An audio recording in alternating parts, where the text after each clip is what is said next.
जंगल में चंपा कौवी अपनी बहू टुनटुनी के साथ रहती थी। टुनटुनी का पति सुंदर कौवा खेती करके अपने परिवार का पेट पालता था। एक दिन बहुत तेज बारिश हो रही थी। उस समय सुंदर अपने खेत में काम कर रहा था।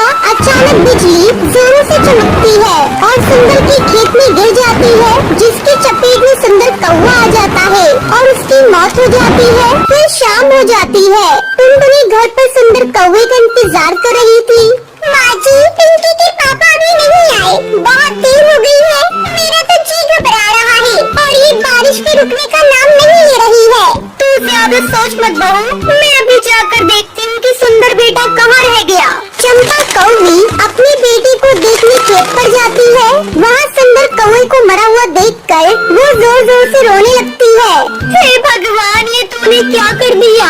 एक ही तो घर में कमाने वाला था, तूने उसे भी अपने पास बुला लिया। अब मेरे बहू और पोती का कौन पेट पालेगा? इसी तरह वो रोती बिलखती घर पहुँचती है। टुनटुनी बहू, हम लोग लुट गए, बर्बाद हो गए। क्यों माँ जी, क्या हो गया और ये कहाँ है? जल्दी बोलिए माँ जी, मुझे बहुत डर लग रहा है। बहू, सुंदर पर बिजली गिर गई और उसकी मौत हो गई। इतना सुनते ही टुनटुनी बेहोश हो जाती है। थोड़ी देर बाद बड़ी मुश्किल से टुनटुनी को होश आता है।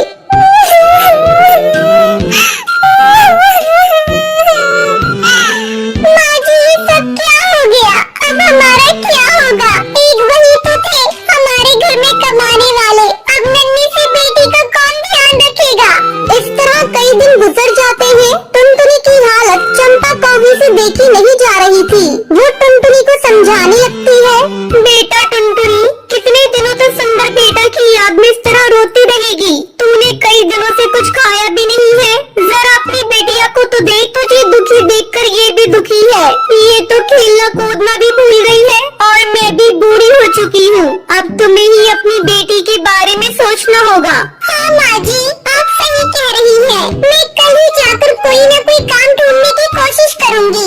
अगले दिन टुनटुनी काम की तलाश में दूसरे जंगल जाती है। वो देखती है कि खेत में कुछ पक्षी काम कर रहे हैं और पास में उस खेत का मालिक बाज एक कुर्सी पर बैठा हुआ है। टुनटुनी चिड़िया उसके पास जाती है। मालिक, क्या मुझे भी आपके खेत में काम मिलेगा? मैं एक दुखियारी चिड़िया हूँ। मेरे घर कोई और कमाने वाला नहीं है।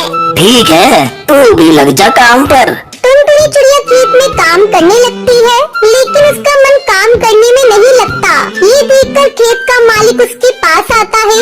तुझे तो ढंग से काम करना नहीं आता, चली जा, यहाँ तेरे लिए कोई काम नहीं। दुखी मन से टुनटुनी घर लौट आती है। माँ जी, मेरी तो किस्मत ही फूटी है। मुझे एक जगह काम मिला था, लेकिन उस काम को ठीक से नहीं कर पाई, जिसके कारण मालिक ने मुझे निकाल दिया। अब तो मुझे अपने परिवार को चलाने के लिए एक ही उपाय सोच रहा है। क्यों न हम लोग अपने ही खेत में आलू उगाएं? आलू की खेती करने में मेहनत भी कम लगेगी और मुनाफा भी ज्यादा मिलेगा। आलू को बेचने की भी कोई समस्या नहीं है। हम उसे शहर में ले जाकर अच्छी कीमत पर बेच दिया करेंगे। ये बात तो तूने बहुत अच्छी कही बहू। कल ही हम दोनों चलकर आलू की फसल लगाएंगे। ऐसा सोचकर दोनों सास बहू अगली सुबह अपने खेत की सफाई करती हैं और आलू की फसल लगाती हैं। कुछ ही दिनों में उनकी आलू की फसल तैयार हो जाती है। बहू, जल्दी हम लोग अपनी फसल को शहर ले जाकर बेच देंगे। 2 दिन बाद टुनटुनी और उसकी सास अपनी फसल को शहर ले जाती है और उसे अच्छी कीमत पर बेच देती है। सेठ जी, ये ऑर्गेनिक आलू है, इसमें कोई केमिकल का प्रयोग नहीं हुआ है। ऑर्गेनिक आलू लाओ लाओ, मुँह मांगी कीमत ले जाओ। नोटों की गड्डी देखकर दोनों बहुत खुश होती हैं। फिर खुशी खुशी अपने घर लौटती हैं। बेटा ये ले, मैं तेरे लिए शहर से गुब्बारे लेकर आई हूँ। गुब्बारे देखकर पिंकी खुश हो जाती है और उससे खेलने लगती है। देखा बहू, तुझे खुश देखकर आज पिंकी भी खुश है। अब तो इसके साथ बैठकर खेल। मैं सबके लिए भोजन बनाती हूँ। चंपा भोजन बनाने चली जाती है। इस तरह पूरा परिवार हंसी खुशी के साथ रहने लगता है।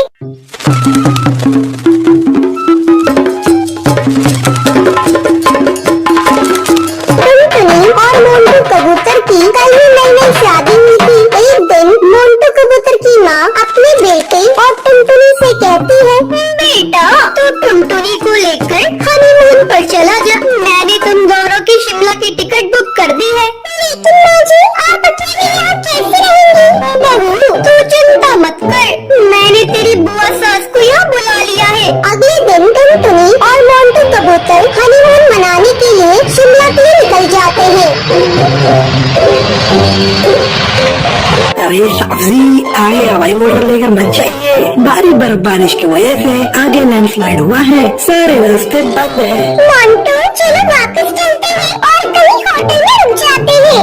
टुनटुनी और मोंटू वापस जाने लगते हैं, तभी एक तेज हवा का झोंका आता है और मोंटू का हवाई मोटर एक पेड़ से टकरा जाता है। इस हादसे में मोंटू की मौत हो जाती है और टुनटुनी घायल हो जाती है। जब टुनटुनी को होश आता है तब वो देखती है वो एक हॉस्पिटल में है। डॉक्टर साहब, मेरी बहू बोल क्यों नहीं रही है? माँ जी, इन्हें सदमा लगा है, जल्दी ही बोलने लगेंगे। कुछ दिनों के बाद मोंटू की माँ टुनटुनी को घर लेकर आती है। घर आकर टुनटुनी की बुआ सास, भाभी आपको अभी भी समझ नहीं आया? आपकी बहू अपशगुनी है, आते ही इसने अपने पति को खा लिया। जी, ऐसा मत कहो, मेरी बहू अपशगुनी नहीं है। मैंने अपना बेटा खोया है, तो इसने भी तो अपना पति खोया है। इसमें बेचारी का क्या दोष? पति के गम में न ठीक से खा रही है, न ठीक से बोल पा रही है। इसी तरह रोज बुआ सास टुनटुनी को कोसती रहती थी। मोंटू की माँ से टुनटुनी का उदास चेहरा देखा नहीं जा रहा था। ऐसे में एक दिन वो टुनटुनी से कहती है, टुनटुनी, तू अपनी पढ़ाई फिर से शुरू कर दे, तू फिर से कॉलेज जाना शुरू कर दे बेटा।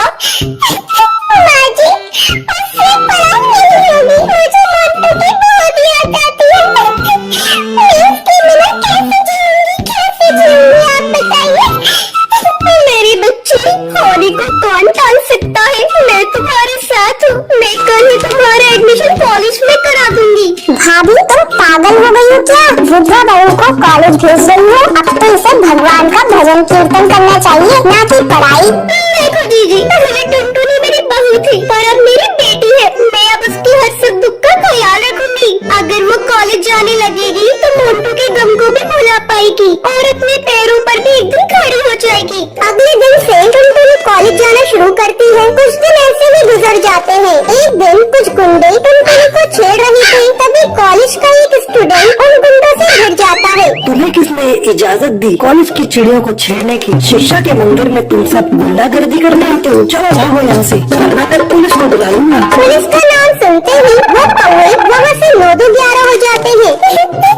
आपका बहुत बहुत शुक्रिया, आपने इन गुंडों से मुझे बचाया। इसमें शुक्रिया की क्या बात है? ये तो मेरा फर्ज था। आपकी जगह कोई और लड़की भी होती तो मैं यही करता। धीरे धीरे उन दोनों की नजदीकियाँ बढ़ने लगती है। टुनटुनी, तुम हीरो से प्यार करती है तो उससे शादी क्यों नहीं कर लेती? क्या बताऊँ बुलबुल, मैं विधवा हूँ, पता नहीं उसके घर वाले मुझे स्वीकार करेंगे या नहीं। ये बात जब टुनटुनी की सास को पता चलती है तो वो हीरो को बुलाती है।